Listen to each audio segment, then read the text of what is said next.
자, 안녕하세요. 저스트입니다. 자, 오늘 2018년 12월 17일 월요일입니다.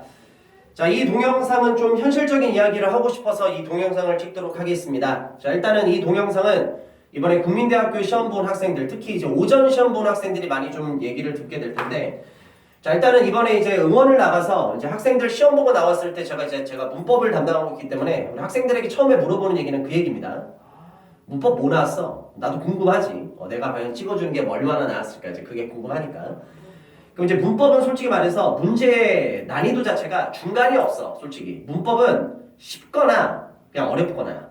왜냐면 이제 기존에 우리가 많이 봤던 유형대로 많이 문제가 좀 이렇게 평이하게 나오면은 쉽다고 학생들이 느끼는 거. 그러니까 내가 학생들한테 물어볼 때 문제가 쉬우면 뭐 이번에 원어보수 일치가 나왔습니다. 뭐 아니면은 뭐 병치 구조가 나왔습니다. 뭐 분사 문제가 나왔습니다. 딱딱딱 얘기를 해. 뭐 관계사 파트 뭐가 나왔어 이렇게 얘기를 하는데 보통은 없고, 그리고 이제 평상시에 우리가 봤던 유형대로 안 나오면 그게 이제 어려운 문제거든. 그래서 내가 이번에 학생들에게 꽤 많은 학생들에게 물어봤어. 시험 끝나고 나왔을 때. 근데 이번에 시험에 뭐 나왔어? 문법. 그때 대부분의 학생들의 반응은 다 이거야. 기억이 안 나요. 그러니까 기억이 안 난다는 건 그만큼 확실하게 풀 수가 없었다는 얘기고 그만큼 난이도가 어렵다는 거야. 그리고 뭐 문법 하나 갖고 얘기하기엔 그렇지만 문법을 그렇게 냈다는 얘기는 특히 오전에 본 시험 본 학생들은 다른 파트도 뭐 어휘나 독해나 논리적인 부분에서도 난이도가 꽤 있었다는 얘기거든. 그래서 시험 보고 나왔을 때 학생들 표정 자체가 밝은 학생들이 거의 없었어. 물론 또 이제 허세 쩌는 학생들이 있긴 있죠. 뭐 내가 가르치는 학생은 아닌데 이게 학생들 나와서 이렇게 있다가 어떤 학생은 일부러 나 들으라고 한 얘기인지 모르겠지만 쭉 내려가는데 들리게 얘기하더라고. 야, 친구랑 얘기하는 건데 친구한테 그러더라고. 야, 좀 그럴지 모르겠지만 난 너무 쉬웠는데 이러는 거야. 그래서 우리 이제 응원 나간 뭐 선생님들이나 조교들하고 나도 순간 놀래가지고 아니 다 어렵다는데 얘는 뭔데 쉽다고 하죠. 이렇게 쑥 봤어. 진짜. 그리고 내가 이제 거기서 혼잣말로 뭐라고 했어. 근데 이 이야기는 동영상이기 때문에 전체적으로 오픈하기 때문에 내가 옛날 같은 경우는 그냥 막 이런저런 얘기를 다 이제 오픈했었는데 이제 좀 요새는 조금 조심합니다. 그래서 하여튼 요거는 그냥 필터링 할게요. 그래서 하여튼 내가 뭐라고 했어. 하여튼 그건 상상은 학생들에게 맡기겠습니다. 하여튼 그랬었는데 그래서 내가 말하고 싶은 건 뭐냐면 오전 시험 난이도는 꽤 있었어. 그리고 내가 오후 시험은 학생들이 시험 들어가는 거는 이제 봤는데 시험 이제 나오는 것까지는 못 봤어. 이제 나도 체력이 다해서 이제 시험 들어가는 것까지 보고 이제 집에 왔기 때문에 그래서 내가 오후 시험 보는 학생들에게는 물어보지는 못했는데 일단은 뭐 국민대 같은 경우는 자연계 같은 경우는 대부분 오후에 이제 시험이 있었기 때문에 너도 알겠지만 국민대는 수학이 솔직히 쉬워. 항상 쉽게 냈었고 그래서 수학 좀 한다는 학생들 그죠? 학생들 같은 경우는 거의 다 수학은 이번에도 거의 만점 정도 가까이 나오지 않을까 예측을 합니다. 그리고 이제 솔직히 까놓고 해서 수학이 좀 쉽게 나오면 수학의 극강의 실력자들한테는 손해야. 왜냐면 예를 들어서 학원에서 1등부터 5등 하는 학생들은 수학 문제가 아예 어렵게 나와야 돼. 그래야지 변별력이 있어. 왜냐면 수학 문제가 나름대로 쉽게 나와버리면 학원에서 1등부터 한 5등을 해도 거의 만점에 가깝게 나올 거고 학원에서 한 20등, 30등 해도 거의 만점이야. 그 얘기는 수학에 대한 변별력이 많이 사라져. 그럼 거꾸로 얘기하면 수학에 대한 변별력이 사라진다는 건 결국 그 학교의 합격과 불합격의 여부는 대부분은 또 영어로 갈리는데 자연계는 영어가 딱 이것도 나눠져. 자연계는 솔직히 까놓고 해서 보통이 없어. 그러니까 영어를 어느 정도 이상 꽤 하거나 보통은 없고 그냥 아예 못하거나. 왜냐면 자연계 같은 경우는 한 뭐 여름방학 때 딱 지나갈 때 좀 자기가 느껴. 나는 이게 영어적인 사고력이 많이 딸리는구나. 뇌 구조가 영어적으로 많이 노력해도 안 되는 거라서 이거를 그래도 끝까지 뭔가를 해야 되는데 아예 포기하는 학생들이 생겨버려. 그래서 그냥 수학에만 몰빵하는 학생들이 있는데 그렇게 해서 만약에 수학 난이도가 좀 많이 어렵게 나와서 그거에 대한 변별력으로서 합격하는 학생이 있으면 참 좋은 건데 만약에 수학 난이도 자체가 이게 쉬워버리면 그 학교 같은 경우는 이제 또 영어로 또 갈릴 수밖에 없는 상황이 발생할 수 없게 돼. 왜? 나름대로 뭐 극강으로 잘하든 좀 하든 거의 다 만점이 나올 테니까 결국 영어에서 좀 하는 학생들은 쉽게 붙을 거고 영어 점수 아예 거의 바닥치는 학생들이 이제 안 나오게 되면 그렇게 돼버리는 거지. 아예 나뉘어버리니까. 그래서 아예 그냥 자연계는 그냥 문제가 아예 30문제를 기준으로 했을 때 제한된 시간 안에 그냥 문제를 다 풀 수 없을 만큼 아예 어렵게 나오는 게 훨씬 더다. 그러면 1등부터 5등까지 수학하는 애들은 이제 한 몇 문제 이상 풀어서 들어가는 거고 정확히 푼다는 걸 가정을 했을 때 그리고 한 20등, 30등 하는 학생들은 그 학생들에 비해서 문제를 많이 못 풀겠지. 최소한 5문제, 뭐 한 7문제 그렇게 못 풀어서 이제 진짜 실력자들이 들어가는 식으로 이제 그렇게 들어가든 하여튼 뭐 그런 건 이제 좀 더 나중에 얘기 안 하도록 하고 그래서 이번에 이제 국민대 같은 경우는 시험을 봤는데 내가 걱정되는 건 하나야. 이게 편입을 준비하는 학생들이 이제 항상 매년 똑같은 논리를 펼치는데 그 논리는 무시하시면 됩니다. 이게 뭐냐면 이겁니다. 학생들이 그 얘기 많이 합니다. 이번에 국민대 시험 보고, 그러니까 항공대 시험 보는 학생들은 거의 다 그런 느낌이지. 이거 안 됐다. 그 느낌 너무 믿지는 말고, 이제 특히 이제 또 국민대, 항공대 얘기 뺄게.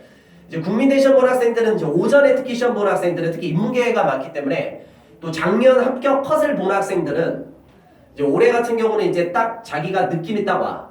아, 국민대는 안 됐다. 근데 그 느낌 너무 이렇게 믿을 필요는 없어. 그러니까 편입 시험은 그러니까 너가 시험을 보고 나왔을 때 아, 이거 진짜 떨어질 것 같다라고 느낌 받는 데 있지. 막상 그런 데가 더 붙는 경우가 있고, 또 반대로 야, 이거 느낌 좋다.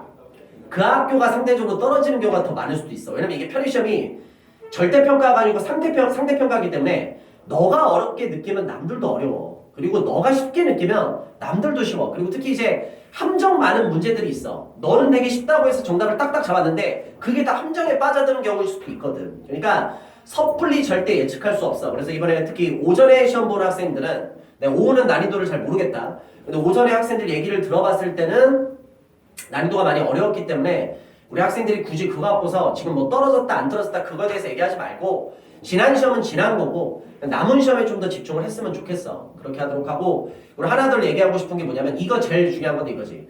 혹시라도 지금 오전에 특히 시험 보는 학생 중에 뭐 오후 시험도 마찬가지지만 딱 느낌이 올 거야. 이게 국민대 떨어졌다. 그러면 너희들 나름대로 머릿속에서 계산을 해. 나는 국민대를 떨어졌다. 그럼 이제 머릿속에서 이제 편입 기준으로. 그럼 중위권 학교를 떨어졌다. 그럼 그 논리를 펼치자마자 다음으로 생각하는 게 뭐냐면, 그럼 나는 중위권 학교도 붙을 수 없는 실력이었네. 기출 풀 때랑 다르네. 그러면 내가 중위권 학교에 떨어진다는 얘기는 중상위권 학교인 건대랑 홍대는 당연히 떨어지겠네. 그러면 이 논리를 또 그대로 펼치면 내가 중위권 학교에 당연히 떨어지니까 나는 상위권 학교, 뭐 서성하는 말할 뿐더러 뭐 이대나 중대나 외대도 당연히 떨어질 것이다. 이 말도 안 되는 논리를 펼치는데 절대 그 논리를 펼치면 안 돼. 왜냐면 시험을 하나 갖고 시험을, 이게 원서를 다 쓰는 시험이 아니잖아. 학교별로 시험이 다 다르고 이게 유형 자체가 완전 다르기 때문에 그거는 그거야.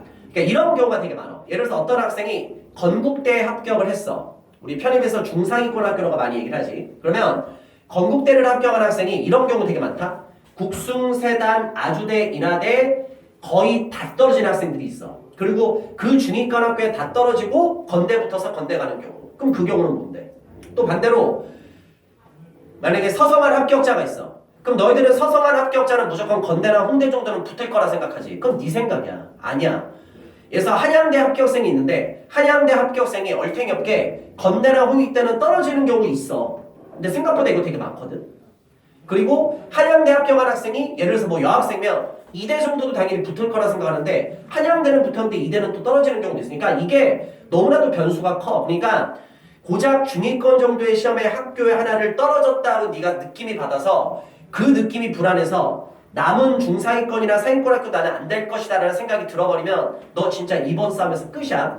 편입시험은 되게 독특한 시험이야. 시험 한 번 보는 것도 아니고 우리 학교 뭐 중간 기말처럼 일주일 동안 시험 보는 시험이 아니라 이제 시험이야. 시작 한 달 동안 시험 봐.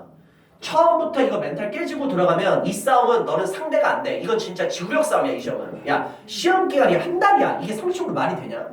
이 말같지도 이 논리가 펼쳐지기 때문에 편입시험은 변수가 되게 커. 그래서 끝까지 이 악물고 시험 본 거에 상관없이 그냥 남은 시험에 집중하면서 계속 공부를 해나가야 돼. 앞에 시험에 대해서 절대 신경 쓰지 마. 그래서 혹시라도 그냥 느낌 딱 온 학생 있어. 국민대 안 됐다.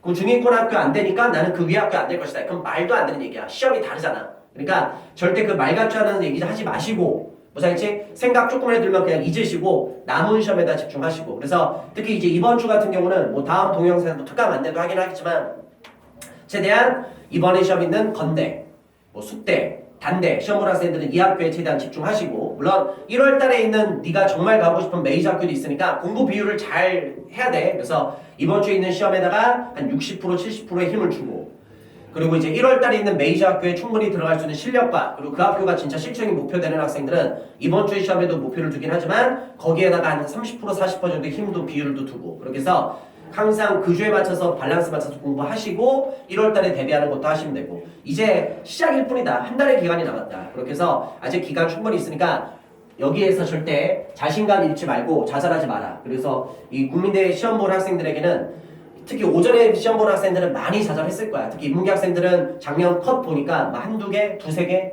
뭐 예비가 뭐 돈다 안 돈다 하겠지만 합격자 점수 보는 학생들은 알잖아. 그러니까 너무 거기에 기꺾이지 말고 작년에는 오전 유형이 좀 쉬웠는데 올해는 아니잖아. 그러니까 시험이 다 다르니까 합격 결과 절대 섣불리 예측 못해. 그러니까 좀 초기 안 좋은 학생도 붙을 수 있다. 또 하나에게는 진짜 떨어질 수도 있어. 근데 떨어져도 돼. 왜냐면 솔직히 말해서 국민대 떨어져도 실력 있는 학생들은 국민대 떨어진다고 위학교 떨어지는 게 아니야. 국민대 떨어졌지만 네가 건대를 합격할 수 있는 실력이 있다면 건대 붙어. 그러니까 그 말같지만 논리 펼치 마. 중위권에 안 되는 학생들은 중상위권에 안 되고 중상위권에 안 되면 상위권에 안 된다. 밝아져. 시험이 다르기 때문에 그 논리는 통하지 않습니다. 그러니까 쫄지 말고 네가 하던 대로 열심히 끝까지 해나가면 되고 내가 미리 예언하겠지만 건대 1차 합격 발표하는 날 특히 나름대로 실력 있는 학생들 멘탈 진짜 많이 깨진다. 제가 상위권 학교를 목표로 하는 학생들은 건대 정도는 되게 우습게 봅니다. 1차도 많이 뽑으니까. 근데 막상 그 학생들 중에 1차 합격 못하는 학생들도 생각보다 꽤 많습니다. 그러면 또 불안해. 야, 나는 건대는 당연히 붙을 줄 알았는데 건대 떨어져. 그럼 나는 상위권 학교 못 가는 거 아니야? 이 생각하는 들기 시작하면 끝장나. 그러니까 끝까지 멘탈 부여잡고 절대 좌절하지 말고 알겠지? 최대한 긍정적으로 남은 시험에다 최대한 집중하시기 바랍니다. 오케이? 요 동영상은 여기까지 합니다. 끝까지 파이팅 하시고요. 할 수 있으니까 최선을 다하시기 바랍니다. 그리고 건대 또 응원 나갈 테니까 우리 건대 시험 보는 학생들은 금요일날 저랑 또 뵙도록 하겠습니다. 그래서 건대는 그 핫플레이스 있지, 그 엔젤리네스 커피. 그래서 2호선 내려와서 횡단보도에 건너자마자 건대 병원 있고 지나면 이제 건국대로 들어가죠. 그래서 그 횡단보도 건너자마자 내가 앞에 이렇게 계단 같은 데 이렇게 서 있을 거야. 건대 가는 길 쪽으로 해서 롯데백화점 마주보고 그래서 거기 앞에 있을 테니까 아침에 내가 또 엿도대가 엿도 드릴 테니까 저희가 또 합격의 기운을 받아서 반드시 합격하기 바랍니다. 그래서 좋아요 버튼 좀 눌러주시고요. 구독 안 돼 있으면 구독 좀 해주시고 오늘 동영상 일단 또 여기까지 마무리하도록 하고요. 특강 동영상 따로 다시 하나 제작하겠습니다. 끝까지 파이팅 합시다. 할 수 있어. 끝까지 기운 냅시다. 파이팅.